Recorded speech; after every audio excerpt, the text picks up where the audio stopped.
네, 안녕하세요. 어른의 취미입니다. 네, 오늘은 전시 해설 말고 다른 취미를 여러분들과 좀 공유하려고 하는데요. 네, 바로 아트 컬렉팅입니다. 네, 제가 주변에서 제가 아트 컬렉팅 한다 이러면은 많은 분들이 다 이래요. 너 돈 많아? 뭐 이러시고, 혹은 너 직장인 맞냐? 뭐 이렇게 말씀하세요. 근데 뭐 그것도 그럴 것이, 뭐 컬렉팅 하면 이제 뭐 언론에서 많이 나오는 것들은 최근에 이제 삼성과의 컬렉션 화려하죠. 네. 그리고 뭐 2019년에 크리스티 홍콩 경매에서 김한기 작가님의 작품이 132억에 낙찰되기도 하고, 2020년에는 이호환 작가님 뭐 전체 경매 총액이 1위였죠. 그리고 최근에 이제 물방울 시리즈로 이제 경매 시장에서 좀 활력을 더하고 있는 김창렬 작가님 이야기를 들어보면은 사실은 그 직장인의 어떤 취미와는 좀 거리가 멀어 보이긴 합니다. 그런데 저도 마찬가지고 제 주변에도 마찬가지고 직장인분들 중에 컬렉팅 하시는 분들이 꽤 있어요. 네. 물론 방금 아까 말씀드린 작가님들은 당연히 못하죠. 그분들은 사실 시장에서 어느 정도 이렇게 지위를 가지고 계신 분들이기 때문에 이런 블루칩 작가님들은 사실 저희가 접근하기는 어렵습니다. 그럼 어떻게 해야 될까? 여러분들 코인 한번 생각을 해보세요. 네, 최근에 코인 열풍 있잖아요. 그러면은 뭐 수천 배, 뭐 수만 배의 코인이 올랐어요. 이 코인에 여러분들 접근하실 수 있어요?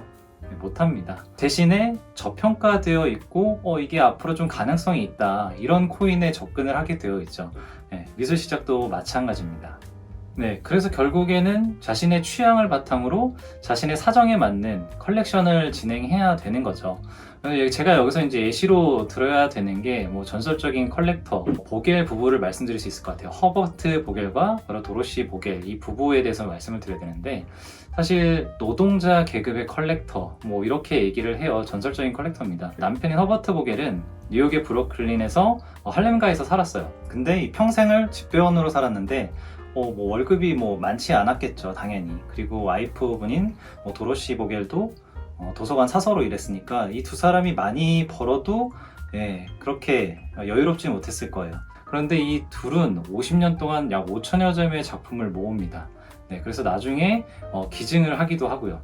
굉장한데, 이 두 분이 모았던 작가들이 뭐냐면 앤디 올, 로이 리히텐슈타인, 백남준, 그리고 존 챔버레인 등 굉장히 많은 작가들이 있습니다.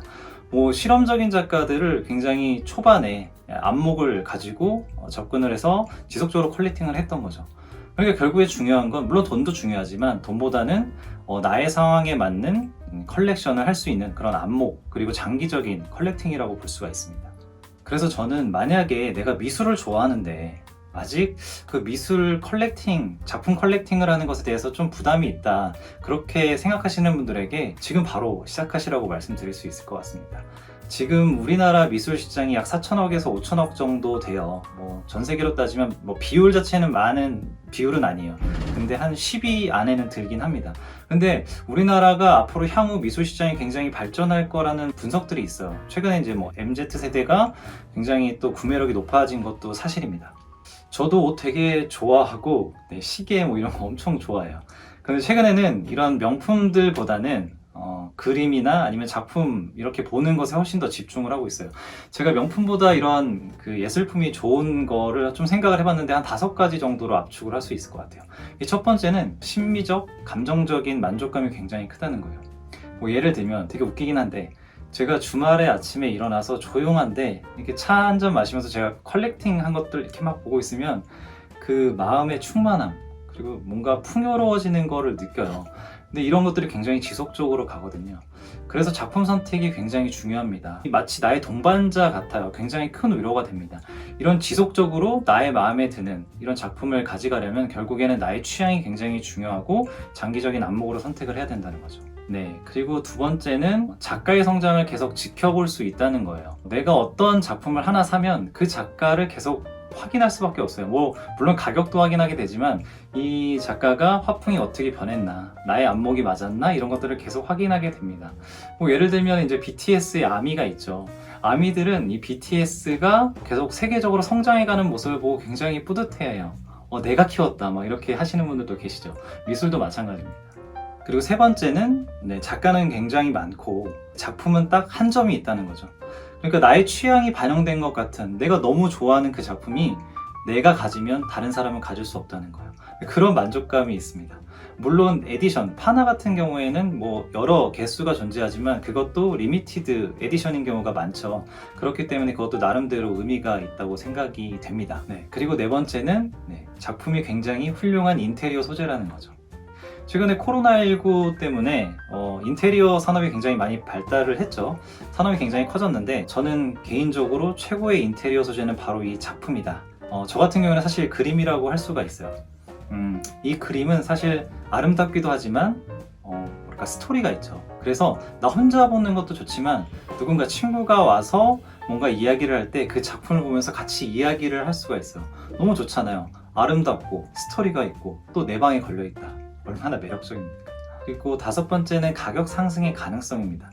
사실 이거는 조금 말씀드리기가 좀 조심스러워요. 왜냐면 뭐 당연히 모든 작품들이 오르는 것은 아니기 때문이에요. 그리고 굉장히 장기적인 관점으로 바라봐야 됩니다. 쉽게 안 오를 수도 있어요. 네, 그렇기 때문에 굉장히 조심스럽게 접근을 해야 되고 뭐 샤넬이나 에르메스 같은 뭐 명품백 같은 경우에도 이제 뭐 가격이 오르는 모델들이 있죠. 근데 좀 한정적이라고 할 수 있어요. 그리고 가격의 상승의 폭도 조금 작품들과는 조금 이 차이가 있습니다. 정말 좋은 작품은 정말 몇십 배, 몇백 배도 오르잖아요. 그리고 이 작품이 좋다는 것이 아시다시피 내가 사서 그림을 걸고 오래 지켜봐도 보관만 잘 돼 있으면 나중에 시장에 내놓았을 때 또 이 가격을 제대로 높여서 받을 수도 있다. 이게 굉장히 매력적인 요소입니다. 물론 이런 것의 전제는 내가 예술품을 좋아하고 공부를 제대로 했을 경우를 말씀드리는 거예요. 무턱대고 남이 야, 이 작가 오를 것 같아 라고 이야기해서 무턱대고 사면 작품이 일단 값이 안 오를 수도 있어요. 그리고 작품 가격이 오를 때까지 기다리지 못하는 경우가 많습니다. 그래서 나의 취향을 제대로 알고 공부를 해야 된다는 거예요. 주식처럼 단타를 하기 어려운 이런 미술품은 장기적인 안목에서 접근하기 위해서 반드시 공부를 해야 됩니다.